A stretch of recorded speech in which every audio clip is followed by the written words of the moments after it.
तो बुलेटिन में अब बात करेंगे बिहार चुनाव की।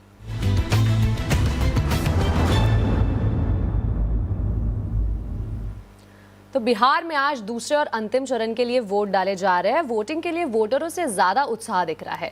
20 जिलों के 122 सीटों पर 1300 से ज्यादा उम्मीदवारों की किस्मत दांव पर है। इनमें मुख्यमंत्री नीतीश कुमार की अगुवाई वाले सरकार के आधा दर्जन से अधिक मंत्री भी शामिल है। कुल मतदाताओं में 1,75,00,000 महिलाएं और दूसरे चरण में पश्चिम चंपारण, पूर्वी चंपारण, सीतामढ़ी, मधुबनी, सुपौल, अररिया और किशनगंज सहित नेपाल के सीमा से सटे जिलों में मतदान चल रहा है। सुरक्षित मतदान के लिए 4 लाख से अधिक सुरक्षाकर्मी तैनात है और सीमांचल क्षेत्र काफी अहम है क्योंकि जहां पर मुस्लिम आबादी अधिक है। तो एनडीए महागठबंधन के साथ साथ एआईएमआईएम के लिए भी सीमांचल काफी अहम है। कुछ ऐसी भी सीटें हैं जहां पर बाहुबलियों की पत्नियां और बेटे चुनाव लड़ रहे हैं। तो बिहार चुनाव पर ज्यादा अपडेट के लिए हमारे साथ जुड़े मेरे दो सहयोगी, औरंगाबाद से आनंद अमृतराज और भागलपुर से शैलेंद्र कुमार। तो सबसे पहले हम आनंद आपके पास चलेंगे। कैसा चल रहा है औरंगाबाद में मतदान? क्या कुछ मुद्दे हैं जो सोचकर मतदाता मतदान करने आ रहे हैं? देखिए निकिता, औरंगाबाद में इस वक्त मैं मौजूद हूँ और हमारे ठीक पीछे आप बूथ भी देख सकते हैं। धीरे धीरे लोगों की संख्या कम होने लगी है, लेकिन 3 बजे तक लगभग 61% वोटरों ने वोट कर दिया है। ये एक बड़ा संकेत है कि इस बार भी जो वोटिंग का परसेंटेज है वो बढ़ने वाला है। फर्स्ट फेज में लगभग 65% के आसपास वोटिंग हुआ था और उम्मीद जताई जा रही है कि सेकेंड फेज में 65% से भी आंकड़ा बढ़ सकता है। दूसरी बात, आपने महत्वपूर्ण बात कही कि कौन सा मुद्दा रहा। इस बार महिलाओं की जो भागीदारी है बहुत ज़बरदस्त देखने को मिली है और महिलाओं ने सीधा कहा कि उन्हें सुरक्षा चाहिए, उन्हें विकास चाहिए और जो शांति है, माफ़ कीजिएगा, जो शांति है वो हमें चाहिए। तो जाहिर तौर पे विकास और शांति ये 2 प्रमुख मुद्दा रहा महिलाओं के लिए। और दूसरी महत्वपूर्ण बात, नीतीश कुमार ने जो हाल के दिनों में मुख्यमंत्री महिला योजना की शुरुआत की थी, उसमें जो 10,000 की राशि दी गई थी, उसका भी असर हमें देखने को मिला। तो जाहिर तौर पे मुकाबला सीधे दो तरफा महागठबंधन और एनडीए के बीच में है, लेकिन इसको त्रिकोणीय बनाने की पूरी कोशिश प्रशांत किशोर की पार्टी भी कर रही है। पहले फेज में जो वोटिंग का परसेंटेज बढ़ा, उसके बाद एनडीए और महागठबंधन दोनों की तरफ से दावा किया गया कि जो वोटिंग का परसेंटेज बढ़ा है उनके पक्ष में गया है।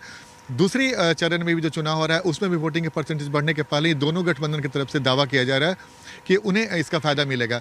लेकिन दूसरे चरण में जहां पर इस वक्त मैं मौजूद हूं, औरंगाबाद और सासाराम के इलाकों में शांति से चुनाव हुआ और खासकर दिल्ली में जो बम धमाका हुआ था उसका भी असर देखने को मिला कि यहाँ पे सिक्योरिटी बढ़ा दी गई थी। लेकिन फिलहाल अगर मैं पूरे लबो लुआब के तरफ पे बताऊँ की तो बिहार में 2 चरण के चुनाव में वोटिंग का जो परसेंटेज है बढ़ने का एक बड़ा संकेत है कि इस बार कोई भी गठबंधन जीतेगा तो एक अच्छे मार्जिन से जीतेगा और इसकी चर्चा लगातार तेज हो रही है। चूंकि इस बार जब हम सुबह से लेकर 7 बजे से लेकर अभी तक 5 बजे तक लगातार हम कई इलाकों में घूमे तो वोटरों का जो उत्साह है वो बताता है कि इस बार वो जो उनका टर्नअप हुआ है खासकर बूथ पे वो बहुत इंपॉर्टेंट है, जो बहुत सालों के बाद देखने को मिला है किसी भी लोकसभा चुनाव हो या फिर विधानसभा चुनाव में। निकिता जी बिल्कुल आनंद, शुक्रिया।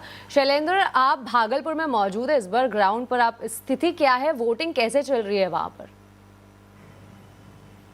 बिल्कुल, देखिए भागलपुर की बात कर लें तो काफी शांतिपूर्ण तरीके से मतदान हुआ। हमारे पीछे ठीक सुल्तानगंज विधानसभा का बूथ संख्या 157 है। यहाँ की तस्वीर हम दर्शकों को पहले दिखा दें कि किस तरीके से चूंकि वोटिंग परसेंटेज काफी अच्छा रहा है। बचे समय में कुछ गिने चुने लोग ही हैं जो एक एक कर करके अपना मतदान करने यहाँ पर आ रहे हैं। चूंकि लंबे समय तक जो लोगों की यहाँ पर भीड़ देखी गई तमाम बूथों पर भागलपुर की हम बात कर लें तो, और खास करके महिला वोटर जो हैं उनमें काफी उत्साह रहा, युवाओं में उत्साह रहा और परसेंटेज ये बता रहे हैं कि ये आंकड़े लगभग 70% तक भी पहुंच सकते हैं। और कई मुद्दे हैं भागलपुर में, इन मुद्दों को लेकर के लोगों ने यहाँ पर मतदान किया है। और खास तौर पर सबसे बड़ी बात है कि दिल्ली धमाके के बाद पूरे बिहार को हाई अलर्ट पर रखा गया था क्योंकि आज मतदान होना है और अभी तक जहां भी मतदान हुए बिहार में शांतिपूर्ण तरीके से मतदान हुए हैं। तो कुल मिला के कहा जा सकता है कि अब आखिरी घंटा बचा हुआ है। शाम 6 बजे तक आखिरी समय होता है जब आप मतदान कर सकते हैं और जो लोग भी बचे हैं एक एक करके लोग यहाँ पर आ रहे हैं। कमोबेश तमाम जो बूथ हैं उन बूथों की स्थिति यही है, काफी कम संख्या में लोग बूथ पर अब नजर आ रहे हैं।